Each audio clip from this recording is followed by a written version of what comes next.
Aku kenalin dulu teman-teman ke mentor kita malam hari ini. Jadi kenalkan, ini ada Kak Alifa Milanisti. Em, beliau adalah partner in crime-ku dari Wonogiri. Kami dari Wonogiri dua-duanya. Em, Pertama kenal di mana ya? Pas sudah masuk GM ya. Kita beda Udah masuk sekolah game soalnya. sih. Eh, Mbak Alifa ini dulu sama aku jadi putra-putri Kalves, Cultural Festival UGM. Latihan 2 kali cukup untuk menjadi juara 2 gitu ya. Keren banget waktu itu. Terus ya singkat cerita seperti yang teman-teman lihat gitu ya. Aku dan Mbak Alifa ini sama-sama udah jadi OD LPDP, bedanya Mbak Alifa di 2022, aku baru di 2024. Mbak Alifa ini sekarang meneruskan studi di Master Psikologi UGM. Kita nanti bakal apa namanya tagih gitu ya oleh-olehnya dari Jepang kemarin juga ngisi konferensi internasional di Jepang gitu. Kemudian nanti yang paling utama adalah Mbak Liva akan share pengalamannya ketika dulu daftar LPDP. Tuh. Oke, tanpa berlama-lama lagi, eh, aku kembalikan ke Mbak Alifa. Silakan kalau mau share screen sesuatu atau mau cerita sesuatu. Silakan. Oke, sebelumnya makasih banyak Adven udah ngawalin, udah buka. Terus juga halo teman-teman semuanya. Sebelumnya kenalin aku Alifa. Terus tadi yang udah disebutin Adven, aku award di LPDP tahun 2022 genap. Terus sekarang aku lagi magister psikologi di UGM. Nah, Adven aku juga mau ngasih tahu di sini ada satu teman aku yang dia juga mau coba LPDP gitu. Jadi ya aku ikutin sekalian aja di sini. Oke, nah mungkin sebelumnya aku lebih mau ke sharing dulu aja kali ya. Nanti untuk share screen-nya kan bahas isi CV yang ada kemarin kayak esai segala macamnya nanti akan aku tayangin. Tapi sebelum itu mungkin aku akan sharing dulu. Jadi eh, sebenarnya teman-teman ini beruntung banget dan bersyukur banget karena sekarang udah ada sesi mentoring gitu. Sebenarnya dulu ada, tapi aku tuh kayak nggak aware gitu loh teman-teman. Aku tuh nggak aware dan aku itu daftar LPDP bener-bener sendiri gitu. Jadi kalau misalnya nanti aku pengisiannya kayak gimana gitu atau esaiku nggak sebagus itu, jadi jangan heran karena kayak aku nggak pernah proofread esai gitu atau kayak apa ya ikut mentoring gitu aku nggak pernah. Jadi aku tuh bener-bener sendiri karena waktu itu aku tuh kan waktu kuliah S1 tuh juga jarang kuliah gitu karena aku basicnya kan atlet. Terus karena jarang kuliah, sebenarnya LPDP itu nggak masuk salah satu wishlistku gitu. Wishlist dalam hidupku tuh kayak nggak pernah ada LPDP gitu. Sampai akhirnya waktu itu aku magang, jadi kebetulan banget. Pokoknya tuh intinya ada fase di mana aku ngalamin titik terendah tuh waktu PON Papua tahun 2021 itu aku kalah. Nah habis itu tuh aku kayak bener-bener apa ya itu menurutku titik balikku sih karena habis itu aku kayak ngejar skripsi segala macem. Terus karena waktu kuliah tuh aku jarang jarang kuliah gitu, aku tuh kayak nggak punya kesempatan buat magang juga karena aku mungkin banyak training camp gitu-gitu. Nah, sampai akhirnya aku magang lah tuh di tempat LKP bahasa Inggris gitu. Jadi dia emang buka les-lesan buat ya TOEFL, terus kalau di UGM tuh ada yang namanya ASEP, tes ASEP gitu. Nah, terus aku magang lah di situ sampai akhirnya atasan aku tuh bilang kayak eh, kenapa kok kamu nggak nyoba S2 aja gitu, nyoba S2 terus pakai aja beasiswa LPDP gitu. Awalnya aku mikir ah, aku mau S2 karena dulu tuh kalau di Wonogiri ada yang namanya beasiswa Mapres. Kan Adven ada beasiswa Betul. Mapres. Nah, itu tuh menurutku untuk ngecover biaya di psikologi UGM tuh udah cukup gitu loh buat bayar UKT aja. Terus aku kayak mikir, oh kalau hidup mah ya udah deh ntar gampang gitu. Cuman yang penting UKT-nya bayar. Jadi aku awalnya tuh nggak kepikiran buat LPDP sampai akhirnya atasan aku tuh bilang kayak kenapa nggak nyoba LPDP aja sampai akhirnya ya udah aku kayak cari tahu sendiri tentang LPDP itu dan akhirnya ya udah deh ngisi-ngisi-ngisi. Nah waktu itu aku tuh wisuda bulan Mei. Jadi aku wisuda bulan Mei tahun 2022 sampai akhirnya timelinenya. Jadi menurutku kan pasti teman-teman itu udah tahu ya timeline eh, pasti di sini. Ini udah punya LOA semua kah? Atau ada yang belum? Variatif sih, Pak. Ada yang udah, ada Oh, yang belum. oke. Nah, iya kan kalau kayak gitu tuh harus lihat timeline kan biasanya. Kalau aku dulu timelinenya itu adalah duluan daftar S2 dulu gitu. Jadi aku emang daftar S2 dulu, terus habis itu keterima, ya udah deh coba-coba aja gitu daftar LPDP gitu. Jadi yang pertama ya pastinya teman-teman harus lihat timelinenya tuh seperti apa. Nah, biasanya kalau misalnya aku nih daftar S2 dulu kan, aku harus pasti ini jurusan atau univku itu bisa defer atau penundaan studi gitu. Karena dulu jadi kalau dulu kan psikologi itu masih ada magister profesi sama magister biasa. Nah, kalau magister profesi itu nggak bisa defer. Jadi kamu harus LPDP dulu, baru eh, daftar S2-nya gitu. Jadi pokoknya teman-teman harus pastiin bahwa univ atau kampus yang dituju itu bisa defer kalau misalnya itu kalian daftar S2 dulu.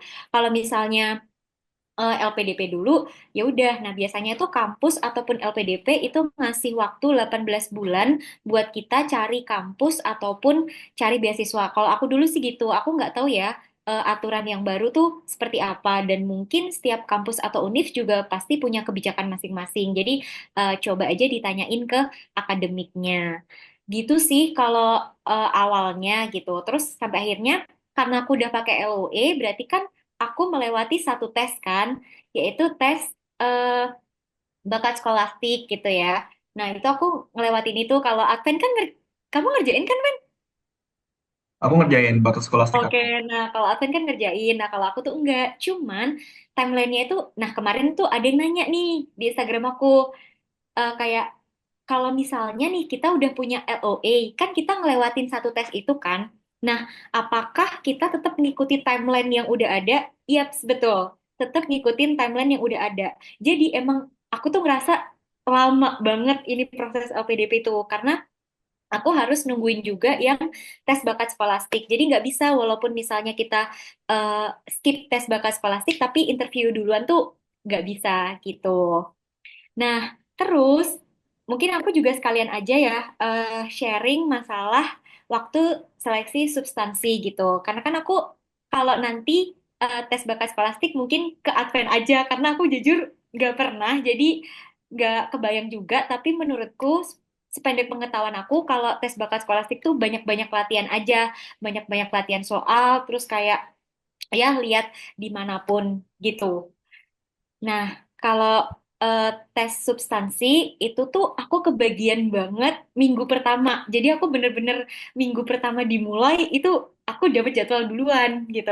Kan ada yang di pertengahan, ada yang di akhir. Nah, aku tuh yang duluan. Nah, dulu aku itu masuk grup Telegram gitu. Kamu masuk nggak, Fen? Grup Ada Telegram gitu. waktu itu. Cuma aku tuh waktu itu tuh masuk kan, tapi itu telat banget gitu loh. Aku tuh kemarin udah cerita juga sih. Pas masuk itu udah lewat seleksi bakat Ini Advent ya? skolastik. Oh, oke. Nah, Mm-mm. aku dulu juga sih, iya sama. Jadi aku kayak pokoknya habis diumumin kan kalau seleksi berkas tuh menurutku selama kalian eh, memenuhi semua syarat LPDP, bener-bener apa ya, clear semuanya, insya Allah tuh bakal masuk kok teman-teman. Jadi yang penting pastiin bahwa berkasnya benar, terus sesuai dengan ketentuan yang udah ditentuin LPDP gitu. Misalnya kalau IPK-nya harus berapa, ya berarti harus di atas itu. IELTS-nya berapa, TOEFL-nya berapa, pastiin semuanya itu sesuai dengan apa yang LPDP mau. Kalau itu udah sesuai, insya Allah bakal tetap kayak tuh masuk gitu, lolos gitu.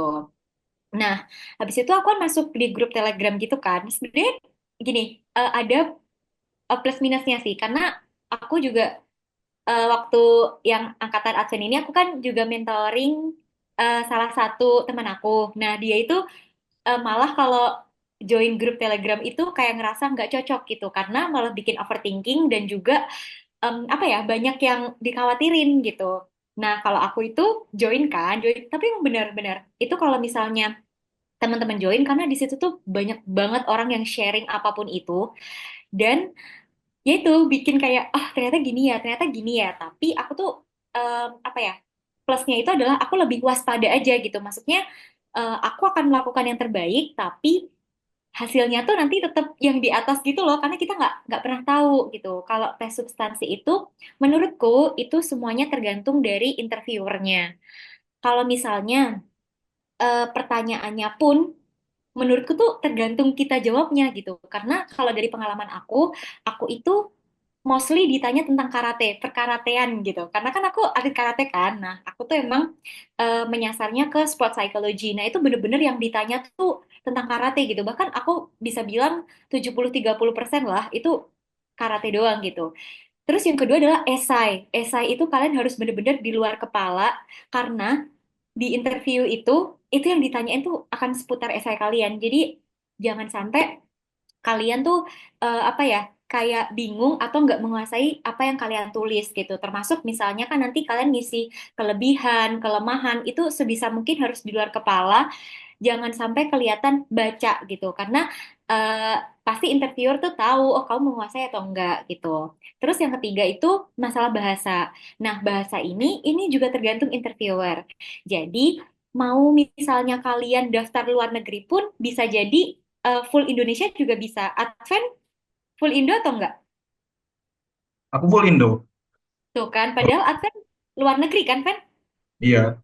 Iya, luar negeri. Nah, aku dalam negeri itu aku 70% bahasa Indonesia, 30% bahasa Inggris. Ada yang 50-50, ada yang full gitu. Jadi kita nggak pernah tahu. Jadi pokoknya sebisa mungkin kuasain bahasa Indonesia dan bahasa Inggrisnya gitu.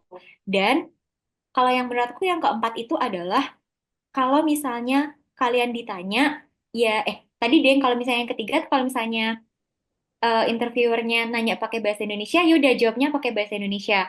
Kalau nanyanya pakai bahasa Inggris, ya sebisa mungkin jawab pakai bahasa Inggris gitu. Terus yang terakhir itu kalau bisa waktu interview itu jangan sampai menimbulkan pertanyaan terbuka lagi gitu. Jadi jawaban kalian itu kalau bisa close gitu.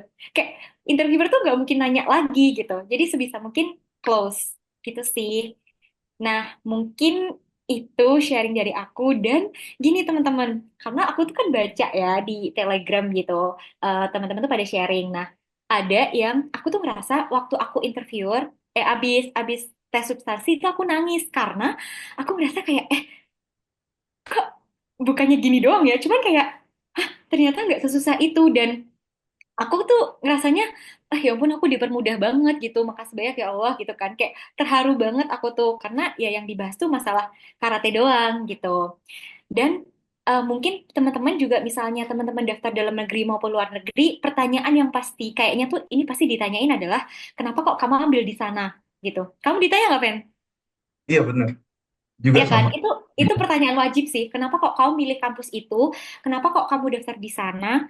Misalnya, aku kan sport psychology. Sebenarnya sport psychology di Indonesia tuh belum ada gitu. Bahkan kayak interviewer aku pun menyarankan kayak, kamu tuh kenapa ambil di Indo? Mendingan ambil di luar aja. Dan ya itu dia nanya pertanyaannya, kenapa kok ambil di Indo? Kenapa kok ambil di luar gitu? Jadi itu salah satu pertanyaan kunci buat teman-teman juga siapin dari sekarang. Misalnya kayak kalau yang belum dapat kampus tuh biasanya kenapa kok kamu jadiin kampus ini pilihan pertama? Kenapa kok kamu jadiin kampus ini pilihan kedua gitu? Itu biasanya mostly semuanya akan ditanya hal kayak gitu. Nah, terus kalau tes substansi itu apalagi ya? Nah, kan aku baca kan di ini di Telegram gitu banyak yang bilang, nah habis aku kayak ngerasa terharu gitu kan aku baca-baca kan kayak karena kan aku angkatan pertama ya, maksudnya kayak yang pertama gitu. Nah terus aku kayak baca ada yang dia itu kayak waktu substansi itu kayak hard mode gitu loh, jadi kayak bener-bener dicecer, bener-bener kayak ngerasa ah kayaknya aku nggak mungkin deh, kayak aku gagal deh. Ternyata dia masuk gitu.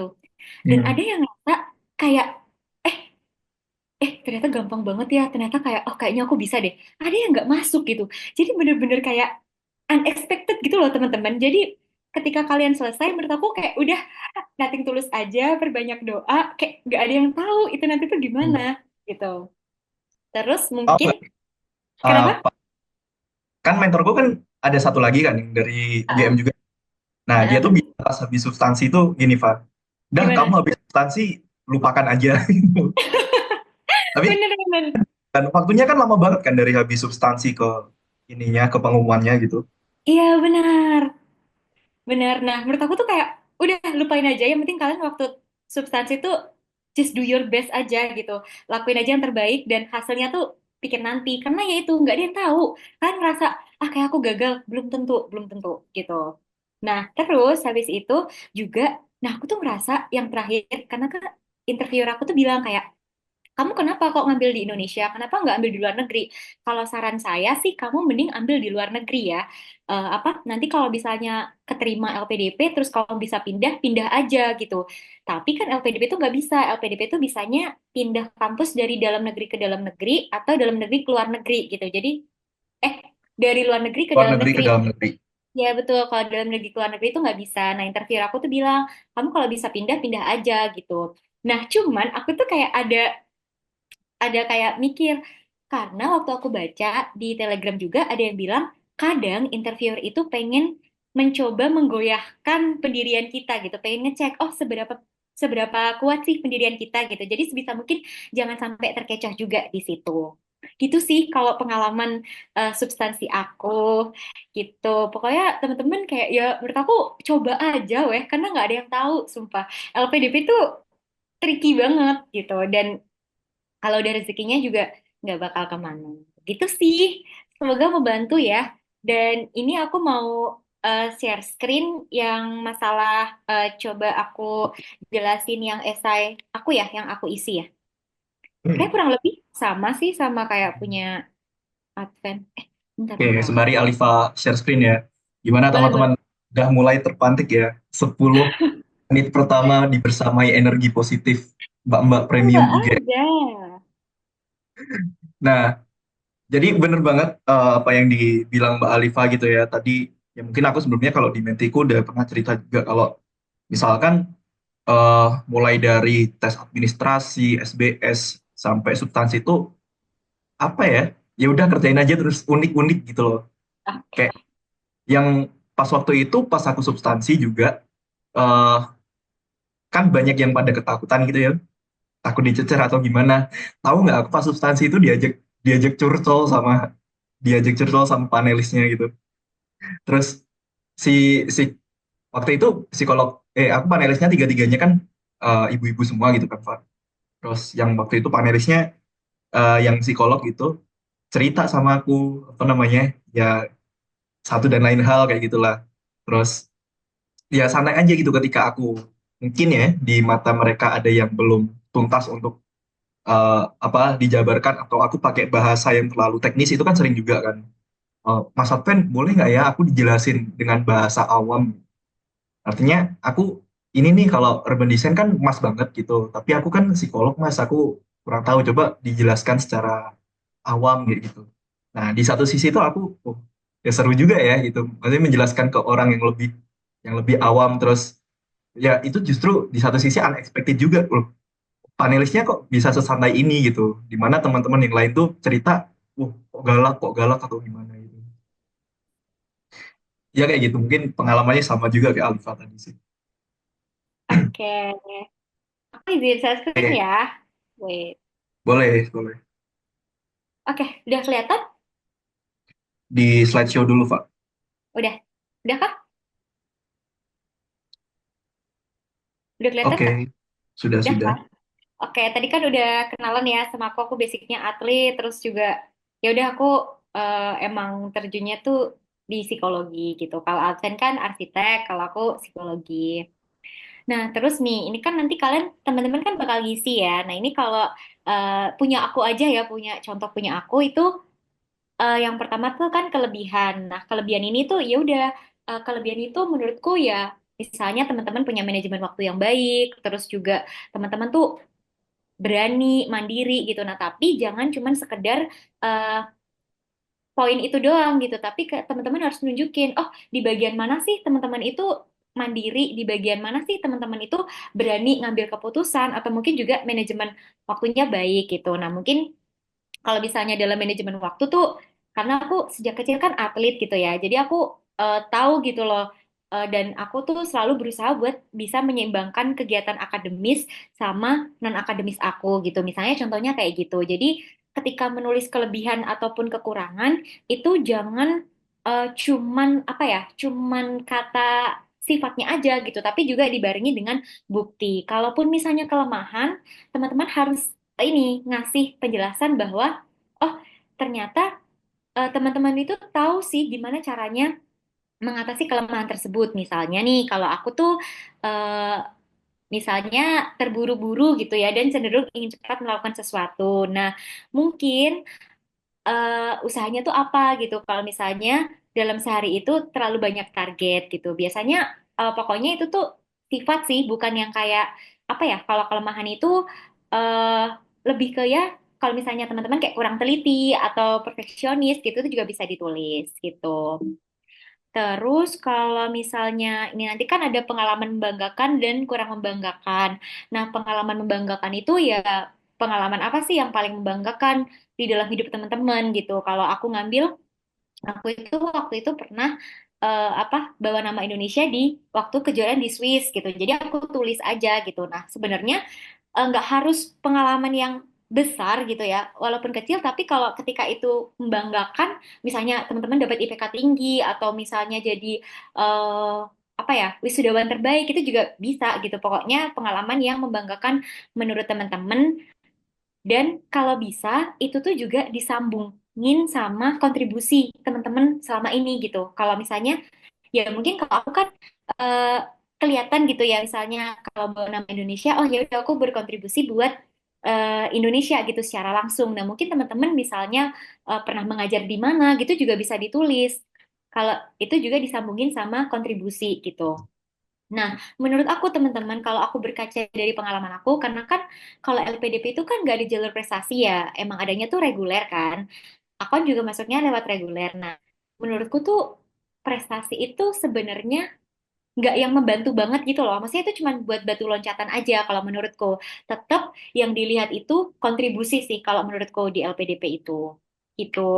Terus kalau pengalaman kurang membanggakan, nah waktu aku juga jelasin sih waktu itu eh, aku tuh pernah dapet IP yang rendah banget karena aku nggak kuliah selama 4 bulan. Intinya tuh aku dalam satu semester itu aku cuman kuliah sebulan sebulan aja, benar sebulan aja. Nah itu aku eh, ngerasa kurang membanggakan gitu. Tapi aku juga nulis bahwa walaupun begitu itu banyak banget pelajaran dan pengalaman yang bisa aku ambil. Jadi dari hal tersebut itu ada tetap kalian tuh ngasih lihat bahwa oh ternyata pengalaman ini itu tetap ngasih aku pembelajaran loh gitu. Intinya aku kalau nulis di sini kayak gitu. Tapi disclaimer lagi, ini kan pengalaman aku ya dan eh, ini tuh aku waktu itu daftar tuh gak ada mentoring samsat. Jadi ini bener-bener pure dari aku otodidak gitu. Kalau aku dulu suka nonton YouTube. Nah, teman-teman juga bisa nonton sekarang mah LPDP banyak banget ya yang nge-share gitu. Kalau kalian kan gak ada Advent, jadi ya bisa mentoring ke Advent gitu. Kayak gitu Nah, ya promosinya ya. promosinya gitu. Karena kan mungkin lebih private ya teman-teman. Jadi lebih oke lah gitu. Lebih bagus. Nah, terus habis itu hal terakhir yang diajarkan pada diri sendiri. Nah, kalau aku tuh selalu bersyukur sama nggak membandingkan diri sama orang lain. Yaitu nilai yang aku pegang sampai sekarang sih. Karena menurut aku sosok terbaik buat kita bandingin tuh ya diri kita sendiri di masa lalu gitu. Bukan orang lain. Jadi kayak udah nggak usah lihat orang lain. Pace kita tuh beda gitu. Itu sih. Nah, itu tergantung teman-teman nilai yang diambil selama teman-teman ini tuh apa gitu. Nah, terus sama ceritain aja pengalamannya. Kenapa kok bisa teman-teman ngambil pelajaran itu. Terus kesalahan. Nah, kesalahan ini apa? Kalau tadi tuh aku tuh mungkin terlalu banyak ngambil kegiatan atau mungkin aku udah tahu nih aku udah sibuk tapi aku tetap ngambil ini itu yang jadinya tuh aku malah kurang berkontribusi. Jadi waktu itu aku tetap organisasi, tetap karate, tetap apa ngambil kuliah full gitu. Jadi eh aku kayak kurang tahu diri aku gitu. Jadi aku waktu di organisasi itu agak kurang aktif gitu. Nah, itu mungkin teman-teman juga cari tahu Kak, kesalahannya apa gitu. udah dipakai, udah dipakai, udah dipakai. Siapa Oke, nih oke. suara bocor nih? Nah, terus kalau misalnya tugas-tugas di luar lingkup seharusnya itu, kalau ini tuh aku tuh pernah jadi konten kreator. Nah, menurut aku tuh itu di luar dari apa ya fokus aku gitu loh teman-teman. Jadi mungkin teman-teman juga cari aja apa sih yang tugas atau mungkin kegiatan yang di luar dari lingkup yang seharusnya gitu. Tapi ya tetap itu bisa ngasih pelajaran ke teman-teman gitu sih. Terus pembeda dari peserta lain. Nah, ini juga berdasarkan diri teman-teman aja apa yang bedain. Tapi sebisa mungkin tuh kayak apa ya? Ada kata yang eye-catching gitu supaya menarik gitu. Nah, terus nih ini masuk ke esai gitu ya, masuk ke esai. Kalau dulu sampai sekarang juga sama ya, Fen ya? Buat promnya Sama yang kan? tahun ini sama sih kayak di tempatmu. Oh ya. Yang beda Oke, tahun masih berapa? Ya? 2023 kayaknya. iya, masih sama. Jadi komitmen kembali ke Indonesia, rencana pasca studi dan juga rencana kontribusi di Indonesia. Nah, nih kalau aku yang pertama adalah harus ada kalimat yang eye-catching gitu. Jadi kayak eh, pembaca tuh kayak merasa oh SN itu menarik gitu ya. Itu apapun lah teman-teman sekarang mah sebenarnya aku tidak menyarankan AI sepenuhnya, tapi kalau teman-teman butuh inspirasi itu bisa menggunakan AI. Tapi sekali lagi kan harus menguasai esai kalian. Jadi pastiin kalian itu benar-benar bikin sendiri gitu supaya nanti kalau waktu interview itu kayak nggak perlu bingung lagi gitu. Nah, tapi ini aku kayak maaf ya teman-teman aku udah agak lupa karena udah 2 tahun yang lalu. Jadi aku kayak sambil mengingat-ingat lagi. Pokoknya yang kalimat pertama tuh harus eye-catching. Terus yang kedua ini aku ngasih oh jadi aku tipsnya adalah nulis esai itu dari khusus ke umum. Intinya tuh pokoknya intinya dulu baru nanti dijabarin gitu. Nah, waktu ini aku kayak oh kenapa kok tertarik ngambil jurusan psikologi terus juga pengalaman teman-teman selama kuliah tuh ngapain aja terus dapat penghargaan apa aja terus teman-teman itu pengen gimana sih ini nantinya ke depan itu seperti apa gitu. Nah yang pertama tuh kalau esai itu ya pasti kan harus tahu tujuannya dulu ya teman-teman kan udah punya pemikiran garis besarnya gitu supaya nanti waktu nulis esai itu lebih mudah. Terus aku juga ngasih data. Nah ini sebenarnya nggak tahu ya kalau yang lain tuh gimana, tapi setauku kenapa kok ini urgent tuh biasanya ada datanya gitu. Aku jadi ngasih data. Terus habis itu pokoknya tuh kenapa kok ini permasalahan tuh penting buat diteliti gitu. Terus habis itu, nah ini kenapa kok aku ngambil jurusan psikologi. Nah mungkin kalau Alvin juga kenapa kok ambil arsitek gitu. Karena kalau aku tuh karena sebagai atlet, aku merasa bahwa atlet itu selain harus punya fisik yang bagus, harus punya mental yang bagus. Maka dari itu akhirnya aku tertarik buat ngambil psikologi gitu. Dan aku tuh berkaca kalau di Inggris, di Amerika, di mana-mana tuh udah ada kayak Center for Sport Psychology gitu loh. Nah, di Indonesia tuh belum ada gitu. Makanya pengen coba buat fokus ke sana gitu.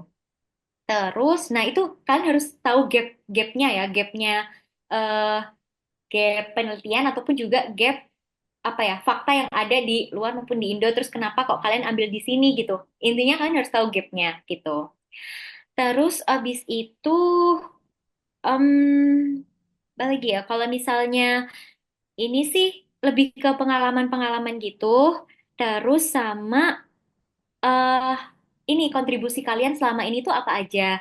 Nah, kontribusi itu sebenarnya nggak harus yang besar ya, teman-teman. Kalau aku kan karena udah atlet, jadi emang udah spesifik dan mungkin aku udah menjurus ke sport psychology. Tapi waktu di interview pun aku juga ditanya tuh kayak kontribusinya apa gitu. Terus selain jadi atlet, ngapain gitu. Nah, aku tuh dulu pernah jadi kayak ngajarin atau jadi apa ya biasanya biasanya tuh kayak diminta Mbak Alifa mau nggak datang ke SMP atau SD buat ngasih motivasi adik-adik buat ekstrakurikuler. Jadi kan karate itu biasanya jadi ekstrakurikuler. Nah aku tuh datang ke sana buat melatih. Nah itu interviewnya nanya kayak kamu dibayar nggak gitu. Terus ya karena aku nggak dibayar ya aku jawab enggak. Jadi emang aku suka rela dan itu salah satu kontribusi aku. Jadi emang kayak mengajar di desa gitu tuh juga bisa kontribusi itu nggak harus yang besar, tapi kelihatan gitu kalau teman-teman tuh emang berkontribusi selama ini. Gitu sih, kurang lebih.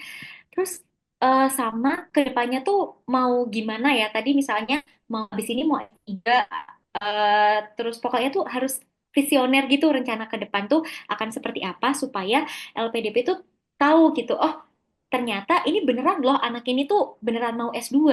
Karena ada beberapa ya teman-teman menurut aku teman-teman yang apa ya teman-temanku yang nyoba LPDP dan nggak berhasil, kadang mereka tuh kayak cuman pengen S2 aja gitu. Nah, LPDP tuh nggak nyari orang yang kayak gitu, bukan karena FOMO pengen S2, tapi kalian S2 mau apa dan ini berkontribusi apa ke Indonesia. Kayak gitu sih kurang lebih gitu. Esai aku teman-teman. Aku kayak bingung karena aku juga sedikit-sedikit lupa, tapi tadi kayak semoga teman-teman kebayang nanti saya gimana, nanti biar di mentoring Advent secara langsung ya. Terus sama biasanya Advent juga buka proofread kan ya? Kalau saya LPDP sih oke-oke aja sih. Iya menurutku tuh kayak nggak yang se-esai ilmiah itu teman-teman gitu. Jadi kayak ya udah tuangkan aja apa yang ada di pikiran teman-teman ke depannya mau gimana, udah gitu. Yang penting kayak jelas tujuannya teman-teman tuh jelas dan kelihatan kontribusinya selama ini apa. Ya udah gitu doang kayak ya udah pokoknya kuasain aja dan nanti semoga teman-teman bisa menjawab apa yang udah ditanya sama interviewernya gitu sih kurang lebih mungkin kalau misalnya teman-teman ada yang mau nanya boleh banget karena mumpung hari ini juga kebetulan banget aku pas bisa jadi ya gitu makasih banyak teman-teman salam kenal Oke, kasih tuh. plus dong guys ke Mbak Alifa Milanisti Iya. in crime selama kuliah di UGM berapa tahun berarti kita ya, Faya? Dari Iya, betul. 2017 sampai sekarang gitu. Nah, Betul. eh, seperti yang aku bilang tadi teman-teman, Alifa ini sebenarnya bisa dikatakan mentor utamaku gitu ya pas daftar batch 2 2024 kemarin gitu. Jadi kurang lebih apa yang ditulis Alifa itu sangat amat mirip sama aku. Eh, dan mungkin kebalikan juga apa yang aku tulis itu terpengaruh banyak juga dari Alifa gitu ya. Meskipun secara bidang tuh kita beda banget sebenarnya. Aku arsitek, Beda banget, beda banget. tapi satu hal yang pasti, secara metode penulisan itu tuh aku melihat banyak kesamaan sih antara apa yang ditulis Alifa sama aku di urban design kayak gitu. Nah, sebelum kita masuk ke ngasih kesempatan teman-teman buat bertanya, Mbak Alifa ini juga ternyata yang dari live ada beberapa pertanyaan juga, tapi kita Oke. utamain aja kali ya yang di Zoom gitu. Silakan kalau teman-teman ada yang pengen tanya gitu, terutama menti-menti, em, kalian harus tahu red card-nya Alifa ini sangat amat mahal, jadi Enggak, astaga, enggak, deh. silahkan dimanfaatkan, mumpung mbak-mbak premium ini masih ada waktu gitu ya. Dengar-dengar Boleh. besok waktunya buat skintific kayak gitu ya, buat wadah buat skintific ya. Enggak. Oke, boleh banget ditanyakan teman-teman yang mau raise hand silakan. Oh ini ada nih, Mas Ahlam. Mangga Mas Ahlam. Halo, selamat malam Kak Alifa, Mas Adven. Salam kenal. Aku Ahlam. Aku lulusan kimia angkatan 2019 kemarin. Mungkin ini lebih ke teknikal aja sih. Maksudnya aku tuh masih agak ragu dan juga mungkin agak risau ya melihat teman-teman di Telegram juga banyak yang bilang ini terkait SID sebenarnya. Maksudnya kalaupun untuk kampus luar negeri, untuk master S2 luar negeri, itu apakah sebaiknya esainya itu memang harus full Inggris kah atau bisa Indo aja kah? Karena aku pun juga udah sempat nanya ke Mas Adven kan, memang Mas Adven bilangnya Indo aja gitu kan. Tapi maksudnya apakah dari bahasa itu akan mempengaruhi pada penilaian dari segi administratif ke pihak LPDP-nya atau bagaimana sih kalau misalkan boleh tahu gitu. Dan kalau misalkan boleh tahu, tadi pun juga Kak Mbak Liva juga kan pakai esainya bahasa Indonesia ya. Berarti itu tuh ke kampus luar negeri atau gimana? Itu sih paling thank you Mbak Liva dan Mas Adven. Oke. Mungkin siapa dulu kan yang mau jawab? Kamu? Kamu mau tanya dulu, mau jawab dulu boleh. Nanti aku ngasih jawaban dari ini ya, apa konfirmasi kemarin kan aku ikut yang Zoom-nya LPDP itu. Nanti aku jawab lewat itu juga. Coba Alifa jawab Oke. dulu. Nah, kalau dari pengalaman aku, kenapa aku pakai bahasa Indonesia? Karena kebetulan aku dalam negeri, Kak. Jadi emang aku kan S2-nya di UGM. Jadi emang aku ngambilnya di UGM gitu. Jadi aku pakai bahasa Indo gitu, full Indo. Oh ya, sama satu lagi yang perlu diperhatiin di esai adalah jumlah katanya ya, teman-teman. Jangan sampai lebih. Jangan sampai lebih. Dan, itu tuh di range, ada range-nya atau maksimal doang ya, Fen? Maksimal doang ya? 1.500 sampai 2.000. Oh, nah itu di range-nya itu kalian harus bener-bener pastiin itu bener. Karena kalau sampai itu salah, ya udah itu bisa aja yang mempengaruhi kegagalan tuh di situ juga. Jadi pastiin jumlah katanya itu sesuai dan dalam range range itu. Jadi kayak nggak boleh minim, nggak boleh kurang, nggak boleh lebih. Gitu sih teman-teman. Kalau dari aku. pastiin ya itu. Ya, oke, itu aku nambahin dikit aja Mas Alam. Jadi kemarin pas Zoom-nya apa penjelasan beasiswa reguler itu loh, yang aku share di grup juga, itu tuh udah dikonfirmasi sama, duh aku lupa namanya ibunya, ya yang Hmm, narasumbernya lah intinya kayak gitu. hmm, hmm, Bahasa itu nggak ngaruh ternyata. Dalam artian berarti kan itu tidak disyaratkan oleh LPDP. hmm. Oke. Nah, silahkan pilih bahasa yang sekiranya memang teman-teman itu nyaman untuk digunakan menjelaskan substansi dari esainya kayak gitu. Hmm, Nah, instead of bahasanya, justru lebih penting adalah metodologi penulisan. Artinya, ya apa yang udah pernah aku share ya, sama apa hmm, yang tadi share Alifa kayak gitu. Yang awalnya ada, apa namanya, mungkin hooknya, terus pengalaman yang ada di masa lalu kayak gitu, terus apa yang sudah dipelajari, apa rencananya. Dan sebenarnya yang paling penting adalah menyesuaikan dengan prompt hmm, perintah apa IC-nya itu loh. Soalnya hmm, sebenarnya IC LPDP itu tiap tahun promnya beda-beda. Kebetulan aja Alifa kan 2022, kemudian aku 2024. Kebetulan promnya sama. Tapi buat teman-teman yang dari 2023 itu promnya beda gitu. Terus kemudian kemarin aku juga nyaranin metiku yang dari Mata Garuda ya. hmm, Itu eh, beliau pakai bahasa Inggris kayak gitu. Tapi aku hmm, kok tidak tidak mendapatkan substansi yang dalam meskipun dia pakai bahasa hmm. Inggris. Nah, I aku tanya see. ke dia, kalau misalkan Mas lebih nyamannya pakai bahasa Indonesia aja. Tapi kalau memang sudah nyaman dengan bahasa Inggris dan eh, apa namanya yakin kalau dengan bahasa Inggris bisa ngasih substansi yang oke gitu ya, ya silahkan. Tapi dengan apa yang disajikan kemarin, aku sih merasa belum belum dalam gitu. Ya intinya itu sih, daripada mentingin bahasanya, mending benar-benar mentingin ini apa namanya substansinya gitu, Mas. Ya, mungkin juga boleh nanya lagi nggak lanjutannya? Boleh, boleh, boleh. Mungkin terkait ini juga nyambung terkait dengan strukturnya ya maksudnya ya. Berarti Hmm. kalau terkait struktur tuh apakah kita harus sesuai dengan prompt misalkan yang pertama kan komitmen dulu kan. Nah, itu tuh apakah harus di awalnya let's say komitmen dulu atau mungkin kita bisa elaborate di bagian akhirnya aja. Jadi kayak dialog kita let's say ngebilangin tentang diri kita dan juga planning kita ke depannya baru kita akan let's say dikontribusi di akhir itu kan. Maksudnya apakah harus sesuai dengan prompt atau bisa pun juga dielaborasi di akhir gitu loh. Itu sih mungkin Kak. Harus sesuai dengan prompt. Oke. Kalau dari aku ya, kalau dari Gimana? pengalaman aku sesuai dengan prompt. Kalau Advent gimana? Tetap harus sesuai dengan prompt sih. Nah, Oke. Cuma untuk urutannya tuh masih bisa di otak-atik gitu loh, masih bisa di Hmm. ini. Oke, oke. Oke, thank you Mbak Liva dan Mas Advent. Salam kenal ya. Terima kasih banget banyak. ya. Oke, silakan lanjut teman-teman kalau misalkan ada yang mau tanya sih.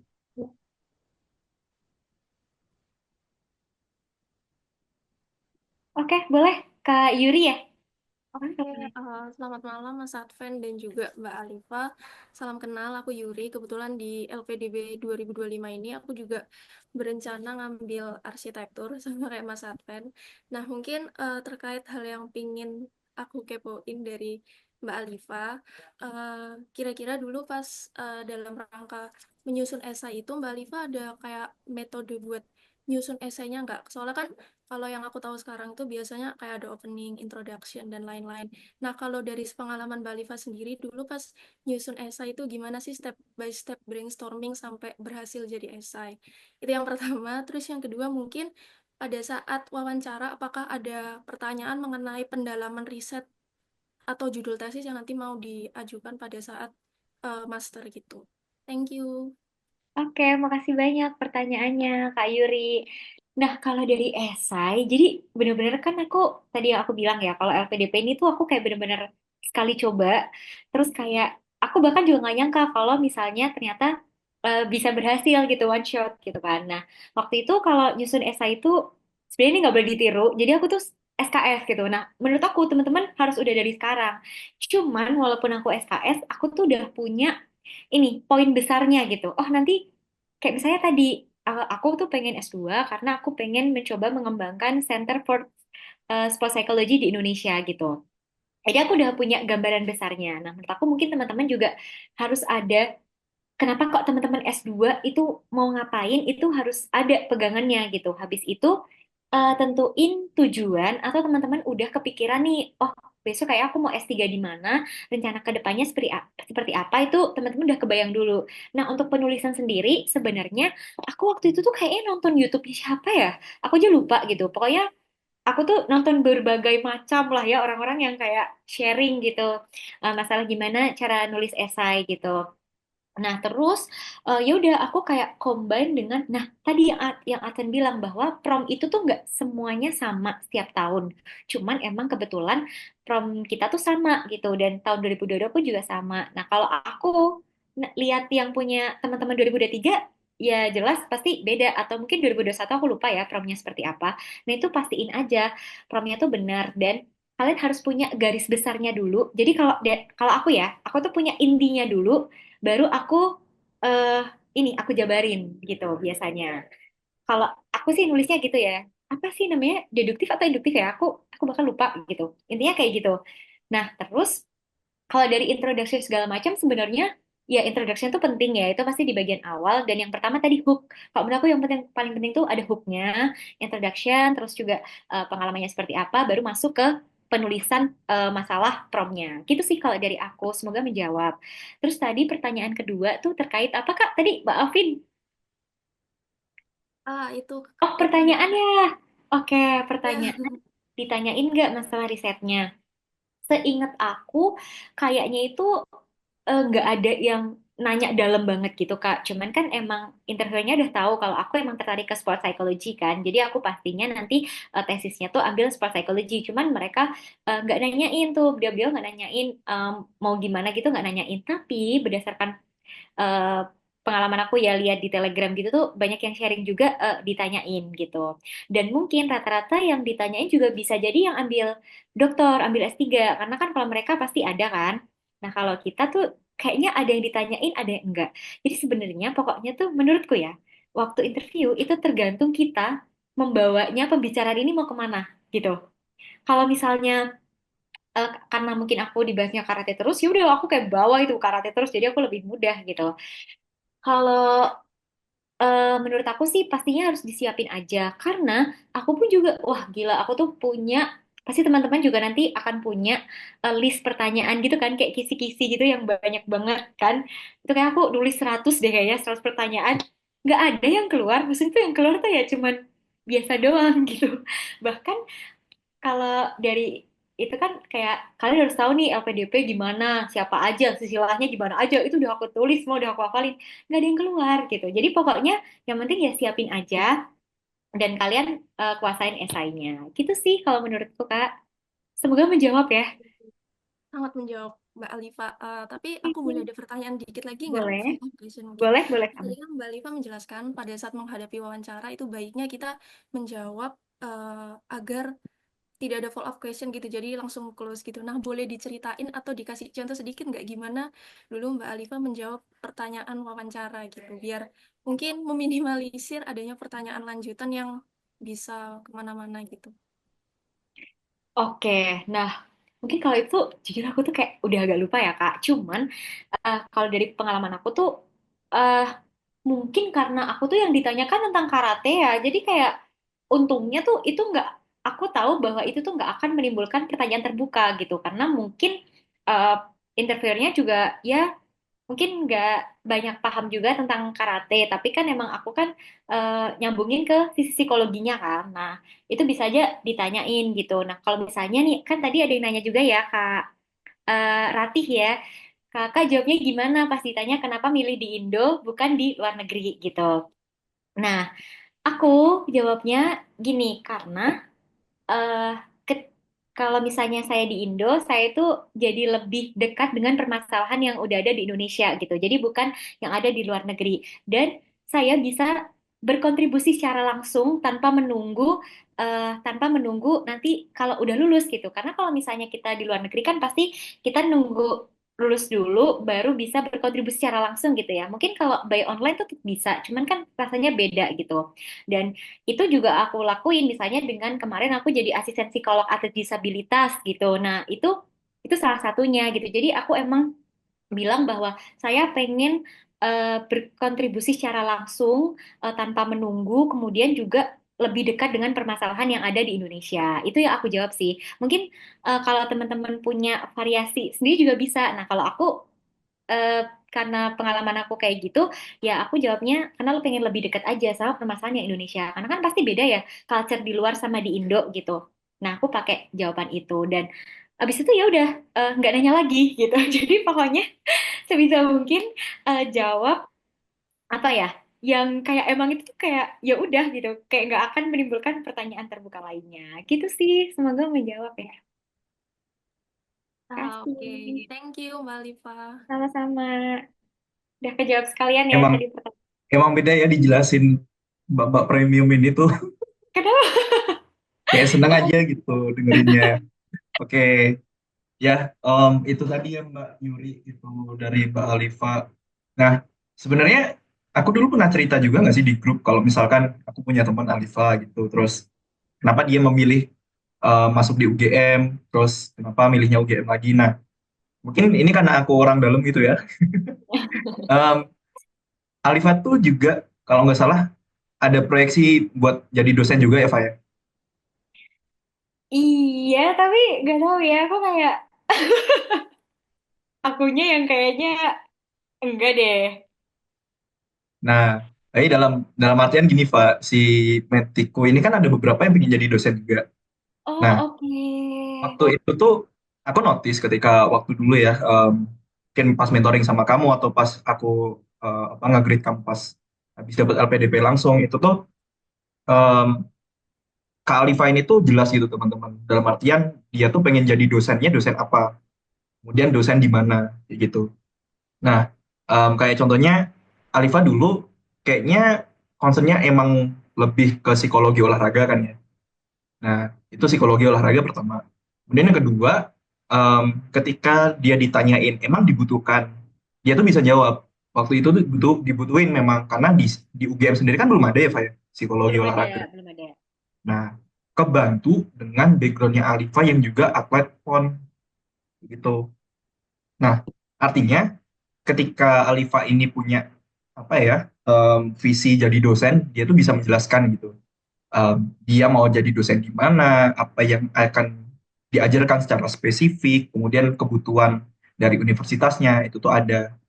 Nah, harapannya buat teman-teman menti, terutama yang pengen jadi dosen gitu ya, harus sedetail Mbak Alifa gitu ya. Termasuk juga kenapa sekolahnya di dalam negeri, nggak di luar negeri. Terus kebanyakan sih paling pingin ke luar negeri gitu ya Mbak Alifa ya. Nah, begitupun juga ketika mau ke luar negeri harus ada alasannya juga gitu. Betul. Dan alasannya harus rasional lah. Iya. Ya Ketika mungkin ditanyain ya eh, nggak bisa serta merta ya pengennya ke univ ini aja kayak tadi yang dibilang Alifa tadi cuma cuma menggebu-gebu untuk bisa lanjut S2 tapi ketika ditanyain kenapa itu bingung gitu. iya betul betul.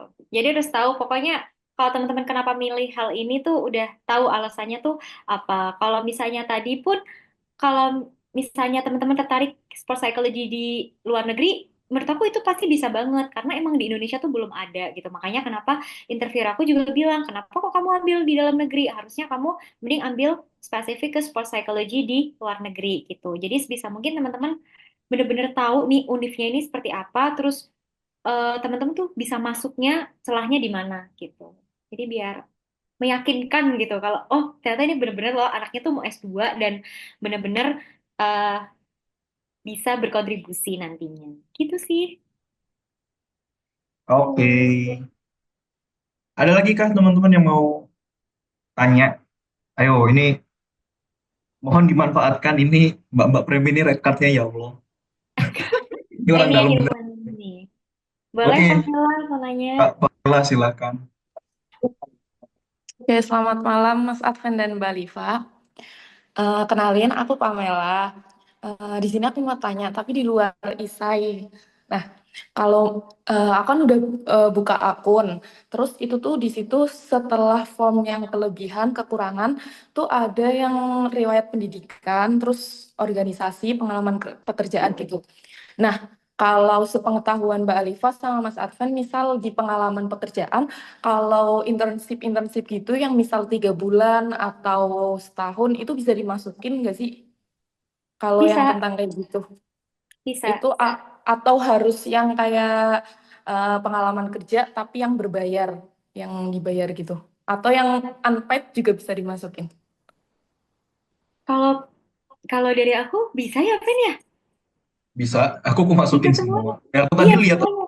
Semuanya dimasukin. Maksudnya kayak itu kan termasuk pengalaman kita ya. Jadi nggak Mm-mm. harus yang paid, nggak harus ini dimasukin aja gitu. Oke, betul. itu dulu sih tanyanya. Nanti kalau misal ada pertanyaan, mau tanya-tanya lagi.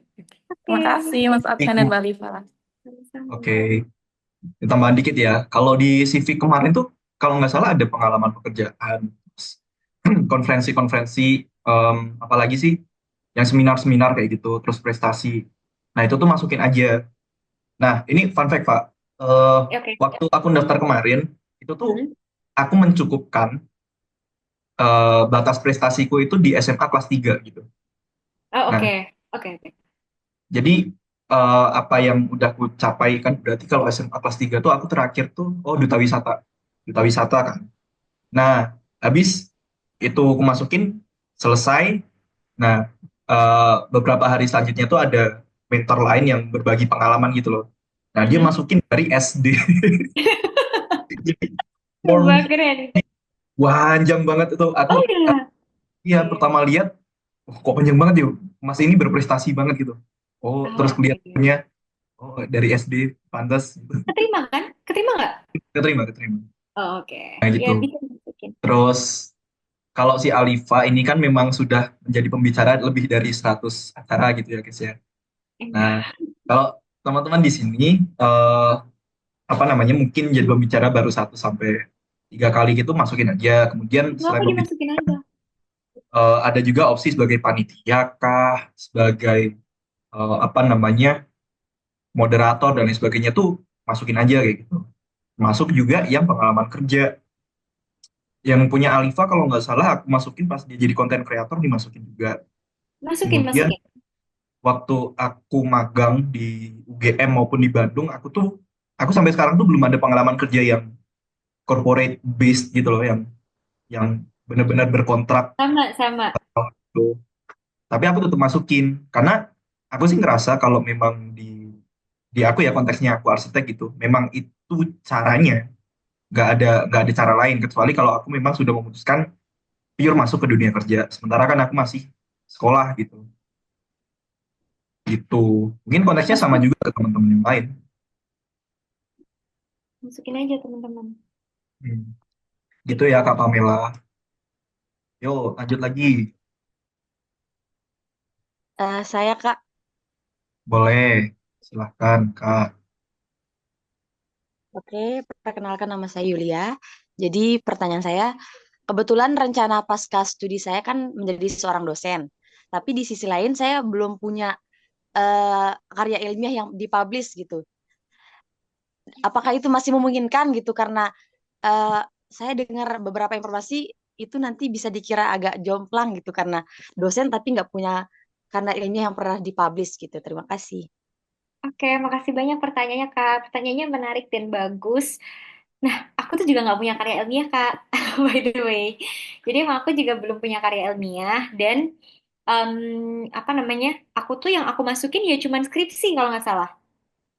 Itu pun sebenarnya itu tuh kayak belum dipublish gitu loh. Jadi ya cuman dari UGM-nya aja gitu, lip UGM-nya. Jadi menurutku nggak jadi masalah Kak selama Kakak tahu nanti waktu S2 mau ngapain aja gitu. Terus kayak udah tahu kebayangnya seperti apa dan celah dosanya tuh di mana gitu. Jadi kalau dari pengalaman aku itu nggak masalah sih Kak. Publikasi itu nggak masalah. Gitu. Semangat. Terima kasih. Ya. Oh, ngasih second opinion dulu deh. Oke, nih. Nah, kalau sepengalamanku, kalau memang mau jadi dosen gitu ya, sama beberapa mentor kayak gitu, em, ketika belum punya karya tulis gitu, nah nanti yang akan jadi kendala atau yang akan jadi tantangan adalah dari teman-teman melawan teman-teman yang lain gitu. Dalam artian gini, kalau misalkan teman-teman pengen jadi dosen sebuah prodi gitu ya, katakanlah psikologi gitu. Nah, em, sama-sama yang pengen daftar jadi dosen psikologi UGM itu tuh ada 5 orang, katakanlah kayak gitu. Teman-teman mau daftar jadi apa LPDP dosen gitu, tapi belum punya jalur apa belum punya karya tulis itu bisa aja daftar. Kendalanya terjadi ketika 4 orang yang lainnya itu ada yang udah punya karya tulis. Artinya ketika dia punya pengalaman akademisi, dia lebih unggul daripada teman-teman. Nah, tapi ada beberapa case juga yang menurutku bisa memaafkan. Dalam artian kayak eh, Alifa ini tuh punya kekuatan pada sub bidang prodi yang dia pengen kembangkan gitu loh. Dalam hal ini psikologi olahraga, artinya kebutuhannya ada dan UGM belum punya. Jadi ketika Alifa bersaing, dia udah punya poin plus itu dulu. Nah, dari teman-teman, gimana nih ketika belum punya karya tulis, masih punya unique selling point yang lain nggak? Kalau misalkan belum punya, dalam artian sekedar pengen jadi dosen gitu doang ya, em, ya mau nggak mau harus ditambahin lagi unique selling point-nya apa gitu. Ya, Itu kurang lebih. Oke, Oke, Kak, wah, terima kasih. ya ada guys. sama-sama. Oke, Asia dulu apa Farah dulu? Farah dulu ya tadi kayaknya yang resen. Farah dulu boleh, silakan. Oke. Oke, halo Mbak Eliva, salam kenal ya. Aku Farah Nabila. Halo, salam kenal. Aku dari Wonogiri juga, Mbak. Oh ya, temennya Adven ya? Mapres Iya, juga nih. adik. Iya. Astagfirullah itu ada Mapres. Jadi pertanyaan ini Tapi Mapres kayaknya gak saya saling kenal kayak itu. kurang aktif ya di Mapres. Maaf banget. Oke, izin mau tanya nih Mbak. Jadi kemarin waktu menjelaskan di esai mengenai fokus dosennya kan Mbak Alifa itu ke sport psikologi ya. Nah, itu Ya, dihubungkannya itu dengan pendalaman mata kuliah yang diambil di magister atau hanya dihubungkan dengan rencana tesis gitu ya Mbak? Maksudnya kayak cara mengkoneksikannya itu seperti apa gitu. Karena spesifikasi yang diambil kan termasuknya belum ada di UGM ya. betul. Terus juga waktu wawancara kemarin sempat ditanyain nggak sih Mbak secara mendalam gitu tentang profesi dosen? Oke, makasih banyak pertanyaannya, Kak Farah. Menarik dan bagus. Ya, bener banget. Jadi, kalau misalnya aku kan emang pengennya tuh menyasar ke sport psychology gitu ya. Sedangkan di Indonesia tuh emang belum ada. Di Indonesia sekarang itu kebetulan, nah, jadi abis tahunku nih ya, abis aku masuk 1 semester, UI itu buka lagi gitu. UI itu buka, tapi dia itu magister terapan gitu. Magister terapan psikologi olahraga. Tapi itu tuh, jadi dia itu terakhir 2010 atau 2000, kayak 2010, dia tuh dulunya buka gitu psikologi olahraga, tapi habis itu tutup karena peminatnya nggak ada. Nah, terus waktu aku udah semester 2 atau 1 gitu, kemarin buka lagi. Nah, itu dia ada terapan. Tapi sebenarnya kalau menurut aku tuh terapan tuh kayak agak nanggung kalau di aku karena dia sains bukan, tapi juga profesi juga bukan gitu. Nah, waktu itu jadi emang se-Indonesia tuh nggak ada psikologi yang benar-benar psikologi olahraga kan. Nah, terus em, kenapa kok aku bisa ngambil di situ? Jadi lebih ke masuknya tuh klinis gitu. Jadi kalau misalnya atlet atau apa ya, pokoknya yang berkaitan dengan kayak konseling segala macam itu kan masuknya ke klinis. Makanya aku ambilnya ke psikologi klinis gitu. Cuman aku em, lebih menghubungkan itu ke tesis jadinya. Jadi bukan karena prodinya ya, tapi karena tesisnya, karena aku pengen neliti lebih dalam lagi tentang psikologi olahraga dan nanti bisa bantu untuk bikin tadi Center for Sport Psychology gitu sih intinya. Jadi kalau misalnya dari aku, kalau misalnya teman-teman nggak ada prodi yang khusus, mungkin bisa disambungin ke tesisnya gitu. Nah, kalau waktu interview ditanyain dosen atau enggak, kayaknya tuh ditanyain, cuman kayak enggak yang mendalam gitu. Cuman, jadi sebelum gini, waktu itu, jadi itu sebenarnya kan aku kan punya LOE kan, dan itu kan harus defer. Jadi aku posisinya tuh udah dapet LOE, aku ngajuin dulu kan defer ke fakultas. Karena kalau enggak kan aku berarti masuknya itu harusnya di bulan Agustus. Sedangkan LPDP itu baru selesai bulan November gitu. November dia baru selesai, sampai akhirnya aku kan berarti paling cepat adalah masuk di bulan Februari 2023 gitu. Padahal seharusnya aku kan di akhir tahun 2022 yang semester genap itu semester ganjil itu aku bisa masuk gitu. Tapi aku kan ikutnya yang next kan. Nah itu, jadi kalau Dever itu kan kita harus minta persetujuan dari dekan. Nah Pak Dekan itu langsung WhatsApp aku kayak, Alifa, kamu ini beneran daftar S2 di sini gitu. Kenapa kok nggak di luar gitu? Terus dari fakultas itu emang intinya Pak Dekan menjelaskan bla bla bla bahwa fakultas itu pengen ngajak kamu kerjasama untuk kamu studi di luar, terus nanti pembiayaannya itu dari LPDP dan fakultas gitu. Cuman intinya tuh mereka tuh akan berkolaborasi dengan Kemenpora dan juga LPDP. Cuman waktu itu tuh aku rasanya kayak, oh ini tuh baru rencana gitu, dan ini tuh belum pasti gitu. Sampai akhirnya aku bilang ke Pak Dekan, "Eh, terus aku intinya kan emang beliau tuh menyarankan aku studi di luar terus nanti balik bantu kampus gitu kan. Nah, terus aku juga curhat lah ke orang tua gitu dan karena aku tuh gimana ya, kayak mungkin ya anak perempuan satu-satunya jadi aku kayak disayang banget gitu, disayang banget terus kayak aduh kayaknya enggak deh kalau di luar gitu. Sedangkan kalau misalnya emang pengen yang bagus itu di Eropa dan kalau PP itu kan agak jauh ya dan mahal bukan kayak yang cuma di mana gitu. Jadi akhirnya nggak boleh. Sampai akhirnya aku kayak ketemu Pak Dekan terus aku berusaha jelasin kayak kalau kayak saya nggak bisa gini-gini.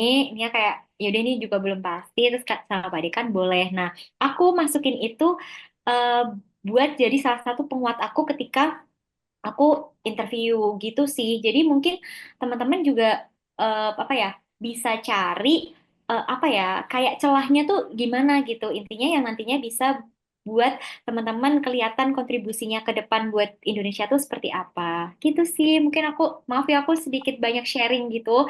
Tapi semoga teman-teman ngerti gitu ya. Kalau aku kenapa kok jadi pengen jadi dosen terus harus gimana gitu. Gitu sih. Semoga menjawab. Jadi yang penting kalau menurut aku siapin aja jawabannya gitu. Itu Oke, makasih ya Mbak, sangat menjawab banget. Ini Hmm, aku boleh tanya sekali lagi nggak? Ini terakhir. boleh, boleh silakan.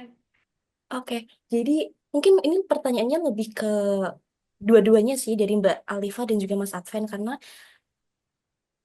kalau dari Mas Adven kan tanpa LOE ya, kalau Mbak Alifa itu dengan LOE. Nah sebenarnya itu sangat mempengaruhi banget nggak sih selain ada tes bakat skolastiknya gitu? Karena kebetulan tuh kayaknya ya kemarin itu aku udah daftar di universitas yang pengen aku tuju, tapi sepertinya tidak bisa untuk differ gitu. Jadi aku rada bingung nih harus gimana gitu. Mungkin kalau misalnya ada masukan dari Mas Adven dan juga Mbak Alifa.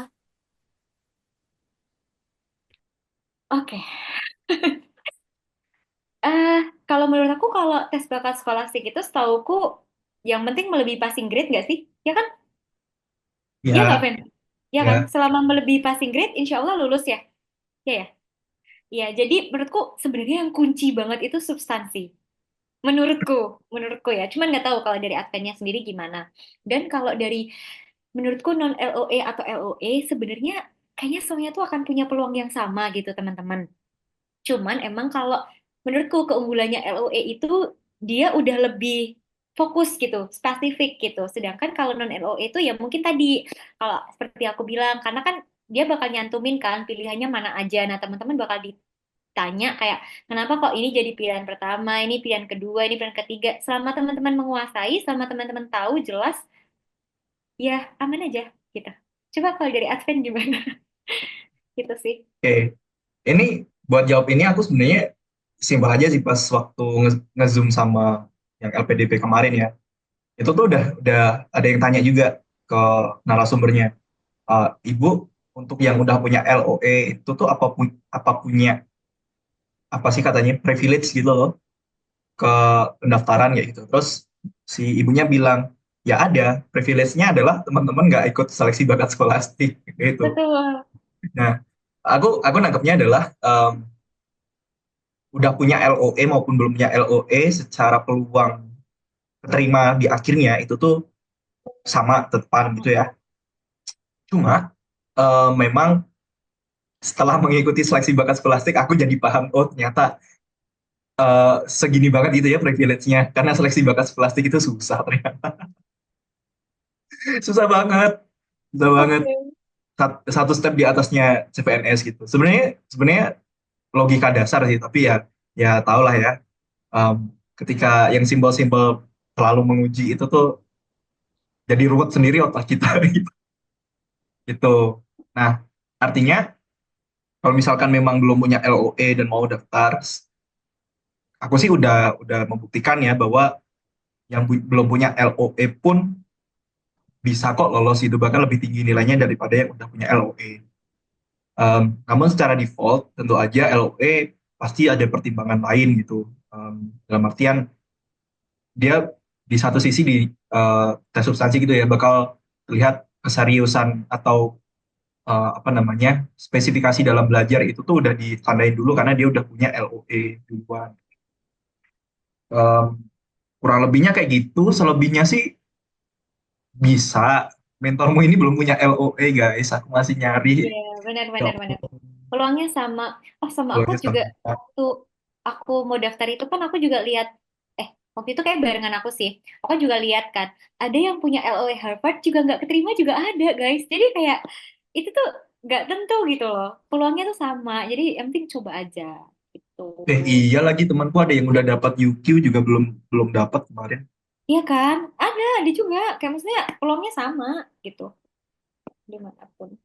Nah, itu Farah. Tapi emang kebetulan yang daftar UQ itu kan salah satu orang yang aku kenal gitu ya. Jadi aku sempat minta lihat esainya kayak gitu. Dan oh aku jadi paham ketika memahami esainya memang ada beberapa spot yang miss untuk dijelaskan gitu. Jadi belum belum lolos gitu. Seperti itu. Oke, gimana Mas? Sorry, sorry. Lanjut lanjut. Ah, Masih ada. enggak. Aku udah paham banget sih. Terima kasih banyak ya Mbak Alifa dan Mas Advin. Sangat menjawab. Oke. Kita kasih kesempatan ke Asia dulu dari tadi tangannya naik Iya, terus nggak boleh. turun-turun kasihan. Kalau orang beneran dia digini terus capek itu. Halo, makasih Kak Adven. Iya, salam kenal Kak Adven, Kak Alifa, dan teman-teman yang lain. Aku Asya. Sebenarnya ini aku pertama kali sih ikut LPDP dan mungkin ada beberapa teman-teman juga mungkin kebanyakan ya pertama kali juga coba. Dan jujur secara akademis tuh aku nggak yang apa ya, nggak yang tanda kutip shining gitu loh. Cuman eh waktu aku S1 aku di BINUS kan, aku teknik industri dan aku punya banyak pengalaman organisasi gitu, bahkan di luar maupun di dalam kampus dan itu yang membuat aku dapat banyak internship atau kerja tuh dari organisasi tersebut gitu, dari pengalaman tersebut. Dan aku juga dari dulu tuh keinginan aku kan cita-cita aku pengen jadi wirausaha dan akhirnya aku juga sempet lah buat 2 bisnis kecil. Ya nggak yang wow banget ya, tapi yang satu itu secara impact-nya adalah eco-friendly dan sustainable. Dan yang satu itu di digital gitu. Dan kebetulan aku pun dari awal bekerja itu selalu di industri IT gitu. Nah, yang nantinya aku tuh pengen ikut S2, pengen di jurusan manajemen atau entrepreneurship. Dan yang akan aku mau bahas adalah gimana transformasi digital itu berkembang di Indonesia dan aku ingin menawarkan CSR yang mungkin ngasih beasiswa ke teman-teman SMK lalu bekerja di perusahaan-perusahaan IT atau ya semacamnya lah, intinya poinnya kayak gitu. Nah, aku pengen minta saran aja sih ke Kak Adven dan Kak Alifa. Uh, Jujur aku tuh lebih pengen beasiswa yang reguler sebenarnya dan aku lebih pengen yang uh, dari sebenarnya bukan nggak pengen yang beasiswa kewirausahaan ya, tapi aku pengen cuman kampus yang aku mau itu lebih banyak yang di reguler daripada yang di kewirausahaan. Nah, tapi aku bingung banget nih karena kayak aku takut aku nggak meet requirement yang reguler gitu. Jadi ada saran atau gimana kah dari Kak Alifa dan Kak Adven? Terima kasih. Oke, mungkin Oh, Advent, jawab dulu, Pak. kamu dulu. Oke, oke, Kak Asia, tentang kewirausahaan berarti ya.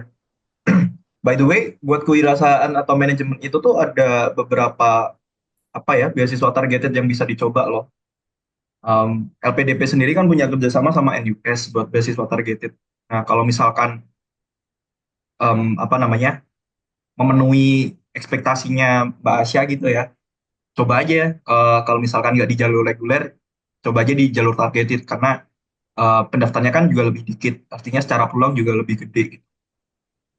Nah, terus mungkin aku ngomentarin nggak semuanya ya. Aku ngomentarin beberapa hal spesifik aja kayak contohnya manajemen sama kewirausahaan. Eh, Kalau tidak salah, yang pernah aku baca datanya gitu ya, yang daftar manajemen tuh banyak banget, asli banyak banget. Tapi karena ya ya wajar sih kayak itu kan apa namanya salah satu prodi unggulan gitu ya. Nah, mungkin dari sekarang mulai bisa dipertimbangkan untuk mencari jalur-jalur yang lain selain jalur reguler gitu. Dalam artian mungkin aku juga tanya kenapa harus reguler gitu, Mbak Asya pilihannya. Karena yang di kewirausahaan itu yang aku mau itu aku nggak tahu bisa dapet LOA-nya apa enggak. Hmm. Dan yang di reguler itu jujur aku mau coba partial, dan yang aku aku belum dapat LOA sih, cuman aku lebih confident untuk dapat LOA yang universitas di situ daripada yang di kewirausahaan gitu. Kampusnya di mana kalau boleh tahu? Kalau yang di kewirausahaan yang aku mau di Imperial, sedangkan yang di reguler aku ada beberapa yang aku mau ada di Manchester, di Leeds dan yang lain gitu. Imperial ICL berarti ya. Iya, ICL. Nah, ICL itu kan PTUD kan. Coba aja kalau misalkan udah dapat LOE sebelum waktu tutupnya gitu ya, masukin aja tuh. Soalnya PTUD itu satu secara tes substansi statistik kemarin ya, itu tuh 75% lebih rendah daripada yang reguler. Artinya secara secara tes masuk duluan udah punya privilege duluan gitu loh. Buat reguler itu passing grade-nya 1000, kalau yang PTUD passing grade-nya cuma 770. Nah, itu yang nyesek teman-teman yang kemarin dapat 975 misalkan kayak gitu ya. Itu andai mereka daftar lewat PTUD itu terima kayak gitu. Nah, itu artinya ya gimana ya? Dari perspektifku yang udah masuk di LPDP tuh ya mungkin awalnya tuh sama kayak aku tuh ada ego atau ada ya mungkin karena keterbatasan pengetahuan juga ya. eh, Daftarnya lewat reguler non LOE kayak gitu. Tapi setelah masuk tuh aku tahu beberapa jalur yang sebenarnya aku bisa aja punya privilege dari situ kayak yang PTUD tadi. Nah, saran aku karena Mbak Asya juga baru pertama kali ya, coba di apa namanya dihamparkan kayak gitu ya semua apa namanya bukletnya LPDP dan jangan ragu untuk memilih satu jalur yang paling paling cocok kayak gitu. Nggak harus reguler. Oke, Kalau dari baik. Alifa gimana, Pak? Makasih, Kak. Kalau aku sih ya kurang lebih sama sih. Maksudnya kalau misalnya emang peluangnya lebih besar dan emang pengen dapet LPDP gitu ya, menurut aku coba aja yang jalur emang yang lebih spesifik dan peluangnya lebih besar gitu sih. Tapi juga pokoknya harus punya alasan yang kuat aja sih kenapa kok di situ, dan selama itunya masih sejalan gitu ya, maksudnya linear dan masih bisa membantu ya kenapa enggak gitu. Itu sih. Oke, makasih, Kak. Sama. Sama-sama Kak Asya. Pak Fatahullah, LOE dan non LOE keunggulannya cuma bebas tes TBS, betul. Tapi untuk peluang kelulusannya sama, betul. Karena berdasarkan passing grade, betul. Tapi untuk strateginya sih bagi kita-kita yang lemah di matematika, aduh, aku juga lemah lagi. Itu pakai LOE, betul sih, betul. Betul. Itu salah satu yang aku angkat di videoku kemarin, Pak. Jadi di YouTube aku juga lagi buat project gitu ya. Kalau di Instagram kan namanya sesi kolaborasi nih, yang mana kamu tamu pertamaku gitu. Oh, Nah, oke, thank you. kalau di YouTube namanya sesi asistensi, jadi aku monolog sendiri dan berbagi apa ya bisa aku share kayak gitu. Nah, salah satu yang aku share kemarin adalah eh, aku baru menyadari ketika lolos LPDP gitu ya. Ternyata kalau misalkan aku dapat LOE duluan, aku tuh bisa masuk lewat PTUD dan secara substansi lebih lebih dipermudah dalam tanda kutip ya, karena Oh, passing grade-nya lebih rendah tadi.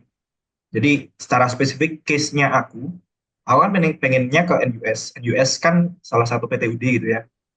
Nah, kalau misalkan aku dapat LOE duluan, aku satu nggak usah pergi ke seleksi bakat skolastik. iya benar-benar. Nah, ngalah-ngalahi tes CPNS, susahnya kayak gitu kan. Kemudian yang kedua, secara tes substansi ya alhamdulillah aku lolos tes substansinya.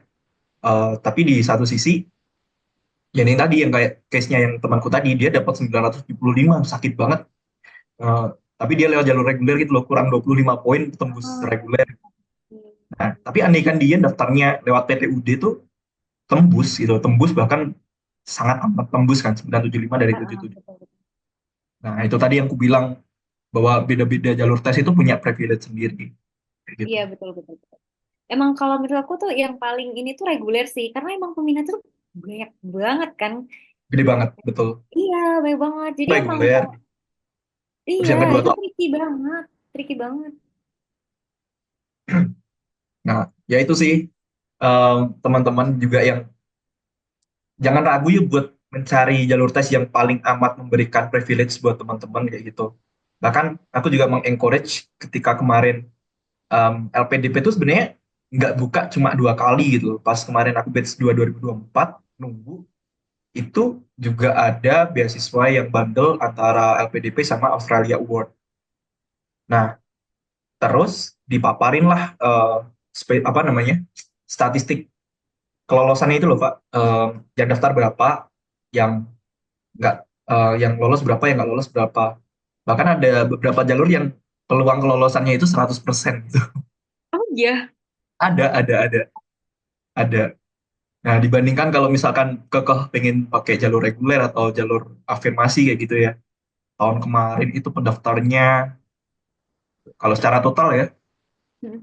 aku nggak tahu persenannya berapa, tapi kalau LPDP yang maksudnya yang tahun 2 kali itu pendaftarnya 4.000.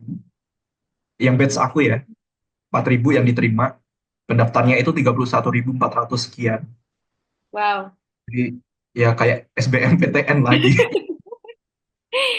PBK lagi gitu. PGPTUD dan reguler berapa? Tahunku reguler itu 1.000, PTUD 770.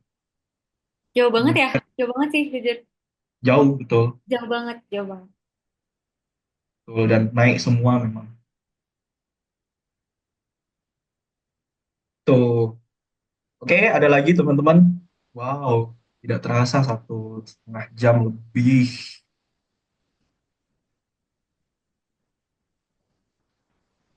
Ada lagi yang mau ditanyakan?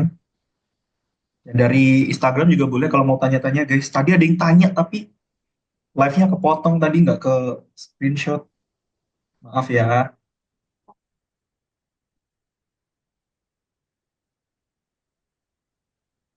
Oke, hitungin sampai 10 kalau nggak ada pertanyaan kita selesaiin dulu. 1 sampai 10. Yeay.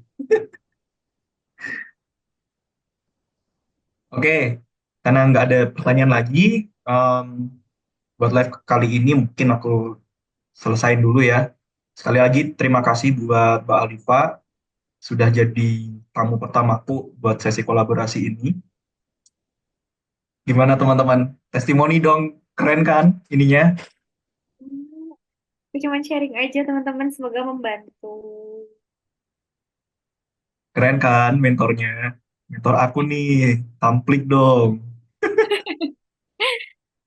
Gitu. Oke. By the way, buat teman-teman, selain Mbak Alifa nanti seperti yang aku bilang di grup itu ya, aku udah confirm beberapa em, mentor juga yang kemarin bantu aku dan beberapa teman-teman yang lolos di 2024 buat ikut menyapa teman-teman gitu. Paling dekat sih ada salah satu mentorku, pembina pramuka yang menguliti iseiku sampai sekulit-kulitnya gitu, yang sangat amat kasar tapi ketika udah selesai di apa kuliti, isainya jadi bagus. Jadi pas substansi tidak tidak dikuliti kayak gitu. Kayak gitu sih. Ada pertanyaan Pak satu dari live. Boleh? Aku jawab dulu gitu ya. Dari Oke. Kak Ed Farhan Ainaya. Halo Kak Alifa, salam kenal. Aku mau nanya nih Kak, dalam membuat essay kebetulan poin study plan dan kontribusiku saling sejalan nih. Apakah boleh dalam penulisannya digabung gitu? Study plan dan kontribusi. Penulisannya digabung boleh nggak? Boleh Pak, jawab Pak.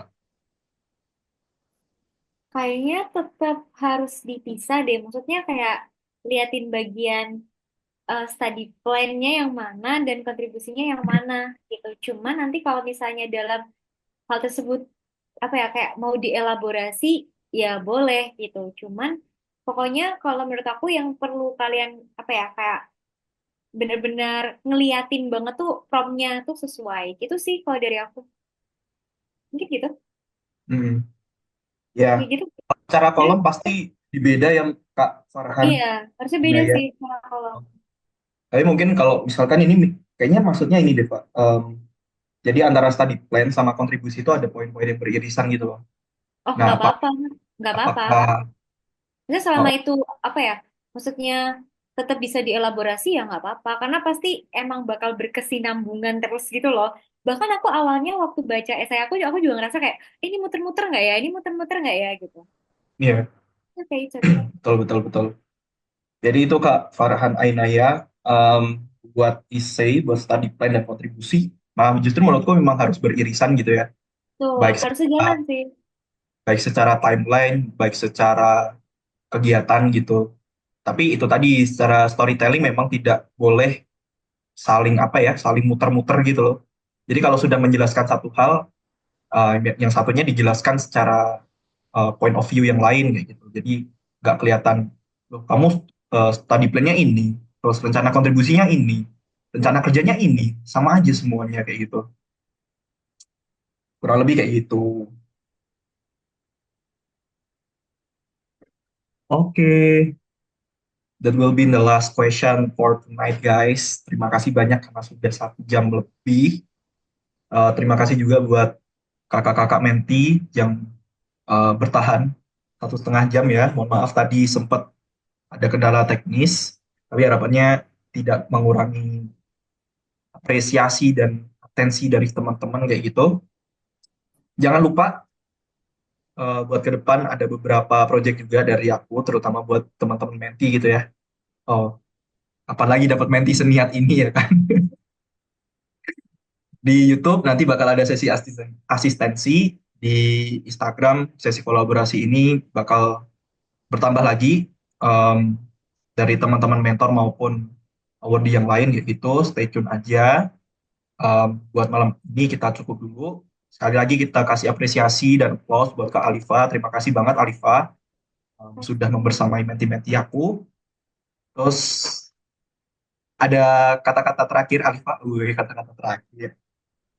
eh Mungkin dari aku simpel sih. Pokoknya kayak coba aja, berani aja, jadi gak usah kayak mikir, aduh nanti aku gimana ya gitu. Pokoknya yaudah lakuin aja gitu. Terus kalau misalnya udah selesai ngelakuin sesuatu, udah lupain aja. Yang penting kalian kayak just do your best and let God do the rest. Gitu sih. Kayak yaudah semangat teman-teman. Oke, thank you Alifa. Aku dan agree more ya. Jadi pokoknya apapun nanti setelah tes administrasi lupakan. Setelah tes SBS lupakan. Setelah tes substansi lupakan. Udah tidur aja nggak Semangat. usah. Oke, thank you banget Alifa, thank you banget teman-teman. Kita akhiri buat sesi kolaborasi malam hari ini. Terima kasih. Wassalamualaikum warahmatullahi wabarakatuh. Waalaikumsalam. Makasih banyak teman-teman.